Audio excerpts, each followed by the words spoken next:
Yeah. Wow, wow. Yeah. Wow. Magandang umaga sa ating lahat mga ka-idol.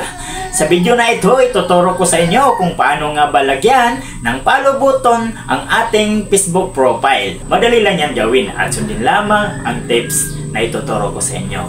Okay, let's start. Okay po, hanapin nyo lang ang Facebook apps. Ito po, pindutin nyo lang po. Okay, tapos pindutin nyo rin ang ito po sa itaas, tray line, no?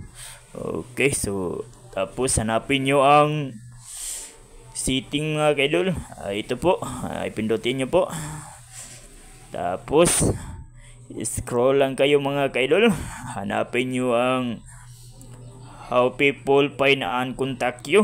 Okay, so pindutin nyo lang. Okay, pindutin nyo ang who can send your friend request. Okay, so ayan mga kaidol, nasa itaas, pindutin nyo. Tapos a friend of friends lang yan mga kaidol. Tapos save, no?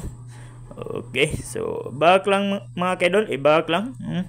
Tapos hanapin nyo ang yung kuan mga kaidol, yung followers and public content. Ayan, pindutin nyo. Tapos who can follow me, pindutin nyo mga kaidol.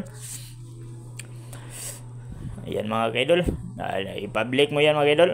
Okay na yan. So okay, dapat naka-public yan lahat mga kaidol, no? Save. Okay, ito mga kaidol, who can comment on your public post. Okay, dapat naka-public din yan. Save.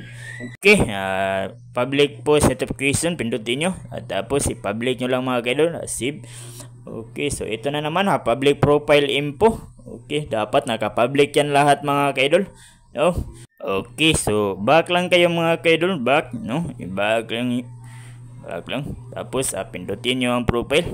Okay, so ayan mga kaidol, may 3 dot yan mga kaidol, pindutin nyo mga kaidol. Okay, tapos hanapin nyo ang view as. Ito po ang view as. Okay, so ayan na mga kaidol, may follow button na mga kaidol, nakita na mga kaidol, no? So ayan lang kadali mga kaidol, no? Dapat naka-follow button yan mga kaidol para mabilis na ang pag-follow sa mga kapat content creator natin. Okay, ganyan lang kadali mga kaidol. Kung nagustuhan nyo ang video na ito at may natutunan kayo, paki-subscribe na lang po. Okay, paki-subscribe at paki-share na din po para makatulong din tayo sa iba na hindi pa. Okay, so ganun lang mga kaidol. Maraming salamat. Amping mo kanunay. Mag-ingat kayo. Okay, so